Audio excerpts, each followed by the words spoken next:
The next kind of element that I want to talk about is energy and power. And I'll include discussion on demand charges, etc. Okay. So basically, when you're pumping a fluid, that pumping process is basically what it's doing is it's transferring the energy to the liquid, to the water, right?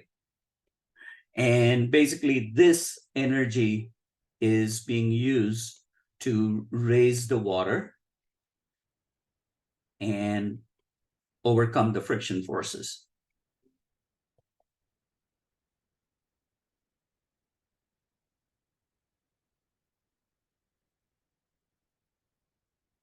So when we talk about energy, so again, I think it's important that we understand this concept because it will help us clarify the units that we kind of talk about in terms of energy and power.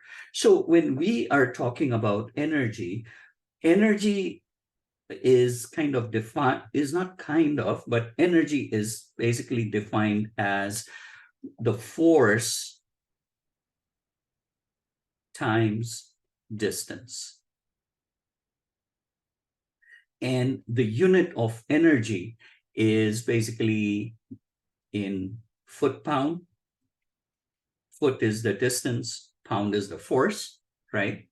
The other unit of energy, the one that we use a lot or one that is typically used, it's kilowatt hours. And so remember, again, energy has this kilowatt hour, okay? Then, of course, the more common forms of energy outside the pumping systems is like calories and things like horsepower hour.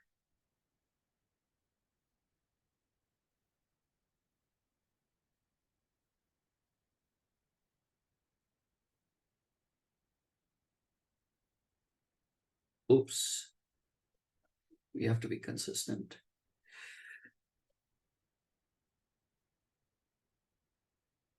Or hour, okay.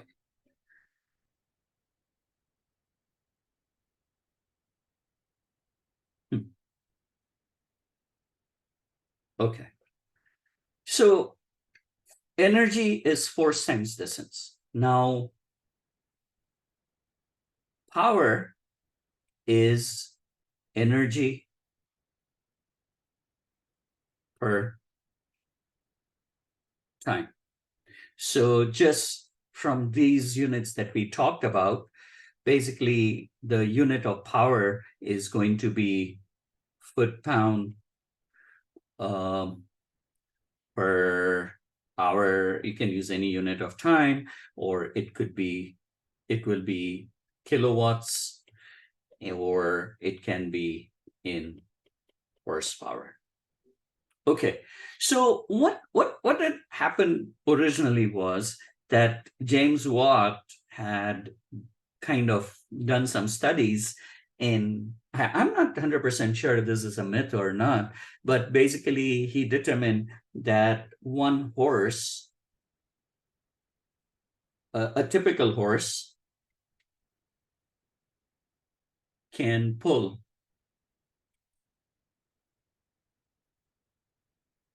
300 pounds by 100 feet in 1 minute. So this became the definition of what is called the horsepower. So horsepower is 300 times 100 divided per minute. So that's why it is essentially 33, 330, sorry, not 300. So it's 300 and, so it's 33,000 foot-pound per minute. And this is something that we are going to use quite a bit when we do our pumping problems, I mean, kind of this becomes the basis for that. So 1 horsepower, if you were to convert it into the SI units, is equal to 746 watts, or 0.746 kilowatts. We're going to revisit this. So just to understand the concept of power and energy, so basically, if you have, say, a 150-pound person who is going to climb, say, 50 feet, climbing 50 feet, the energy that is going to be used is going to be 150 times 50 foot-pound, which is 7,500 foot-pound. Okay. Now, if this person basically, say, decides to climb that 50 foot in 1 minute, hypothetically, so the amount of power that is going to be required is going to be what? It is going to be 7,500 foot-pound per minute. If it is going to be in 1 minute, right? This is in 1 minute. If this person climbs 50 feet, then the power is going to be required as this. Now, if this person kind of wants to take it easy and climb over, say, 5 minutes, basically it's going to be, the power requirements is going to be 7,500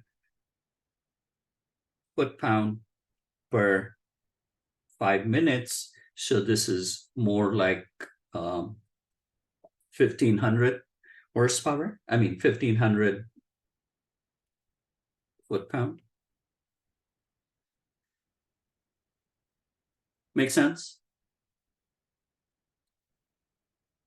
And if you convert it to horsepower using this conversion, this works out to 0.23 horsepower, and this will work out to 0.05 horsepower.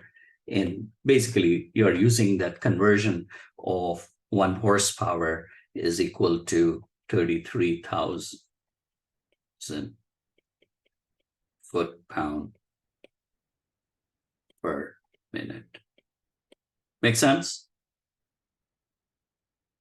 That's how this value and this value was derived. So you take your 7,500 foot-pound per minute, and then you multiply that by, or divide that by 33,000 foot-pound per minute, which is this. So your minutes cancel off.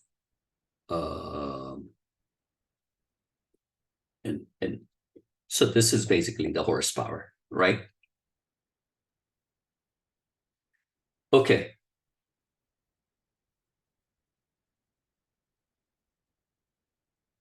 So just to kind of summarize, if I have a water that I'm pumping from here using a pump, and this is kind of going over the concepts of static head and friction head and all. So that's the importance of what I'm discussing right now. So if I have a pump that is pumping from this particular, say, storage tank and or a reservoir, and it's kind of pumping through a distribution system where the pipe basically elevation changes, and finally it pumps it to a certain storage tank or a reservoir where the height of the water is this. What is happening is that the water elevation is changing from this level, right, to this level.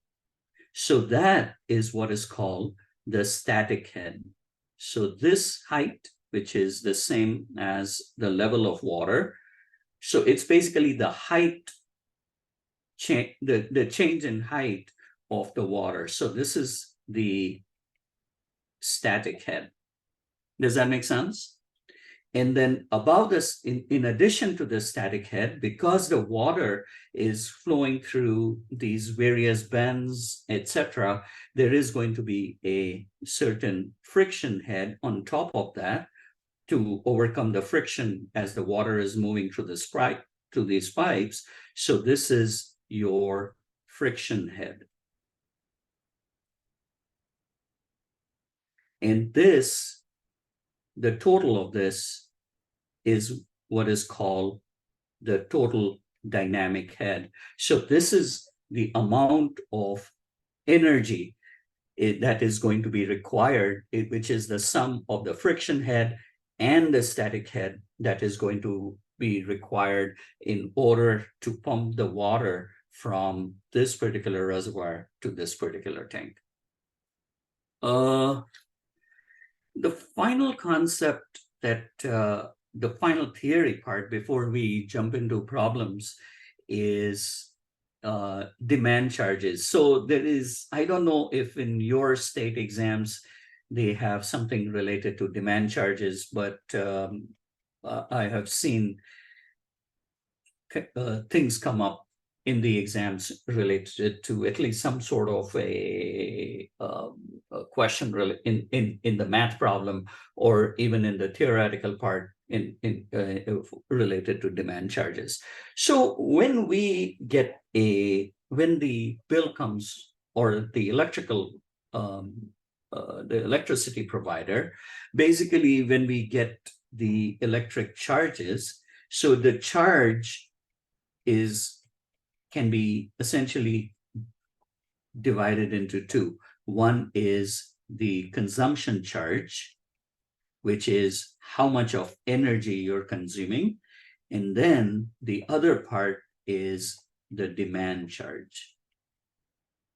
So these two together basically constitute, of course, there are some other taxes and all those things, but from an energy usage standpoint, the consumption charge and the demand charge is essentially the basis for that bill that you're going to receive. Okay, so we have to understand that this consumption charge is based on the energy that is consumed. So you have a charge for the number of kilowatt hours. Remember, energy is kilowatt hours and power was kilowatts, right? So what they'll do is they'll figure out exactly how much of kilowatt hours you use, and then there is a certain dollar or cents per kilowatt hours, and they're going to multiply that by the total kilowatt hours used to give the total consumption charge. Then the demand charge is based on power, not the energy. So this is based on the kilowatts.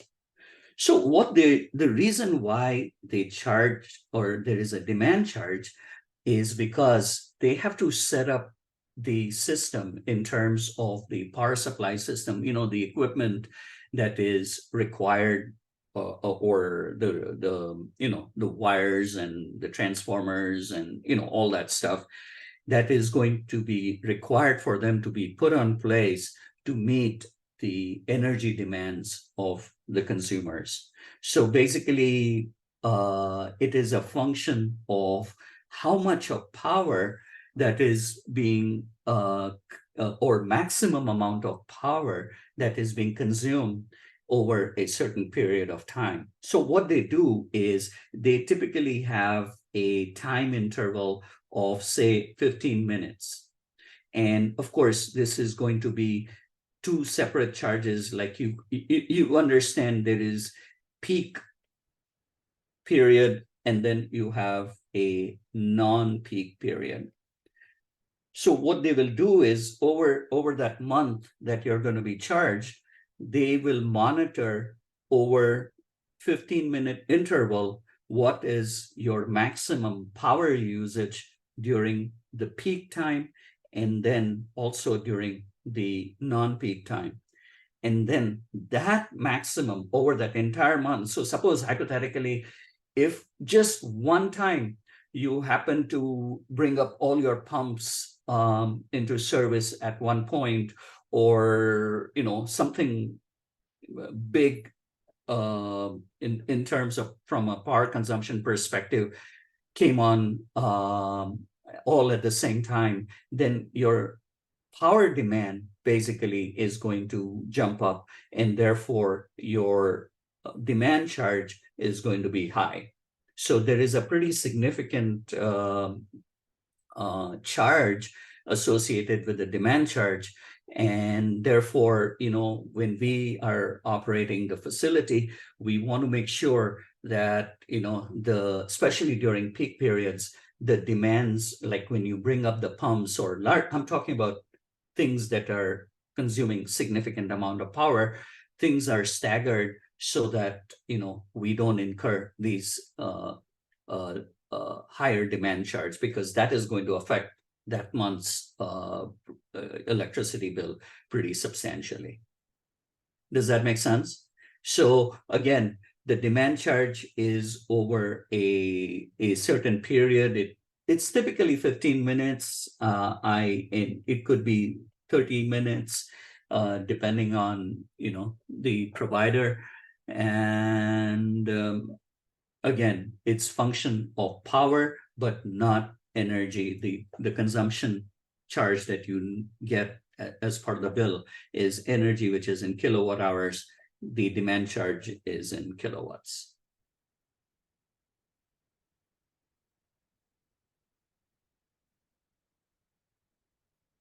I want to go over the concept of pumping systems. So just make sure that we understand the terms that are involved. So in a pumping system, what you normally have is you have a motor, you have a pump, and the pump is basically going to be pumping the fluid. And what you have here is what is called the input power. So you have a certain input horsepower, and this is basically what you are going to be paying in terms of electrical power consumption. Then for motor, what will happen is that the motor will take this input power and will convert that energy to basically drive the pump, right? So this is what is called the output horsepower, which is also called as the brake horsepower. Okay, so the motor takes the input energy, the motor takes the input energy and converts it into the output energy. So of course, we have to understand that energy cannot be created nor destroyed. So therefore, what will happen is that the output energy that is coming out of the motor is always going to be less than the input energy. So if I have a certain output from the motor, output horsepower from the motor, and I divide it by the input horsepower, this is what is called the motor efficiency. So suppose if I have a motor efficiency of 80%, what that means is that I have input horsepower is going to be or the output horsepower is going to be 80% of the input horsepower. So say, for example, if I have the input is 10 and the output is 8, and actually that's how I'll get the 80%. So the motor efficiency is going to be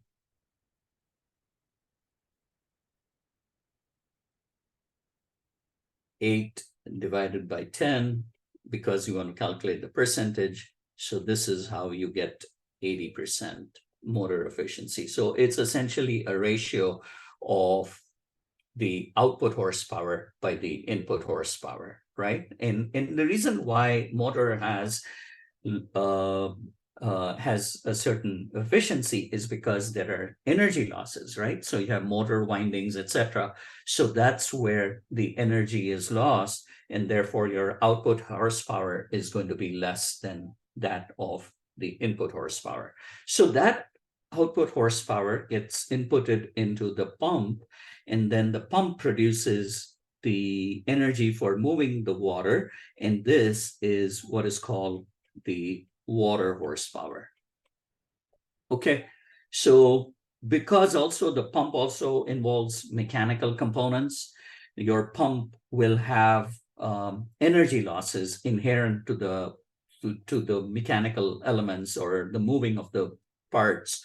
So in the pump's case, your pump efficiency, which is eta n, like a Greek n, P is going to equal to the water horsepower divided by the output horsepower. So in the same case, if I have a water horsepower, say, of, say, 7, in this particular case, again, the water horsepower is always going to be less than the output horsepower. So in this particular case, what I'll have is I have water horsepower as 7 divided by 8 times 100, and this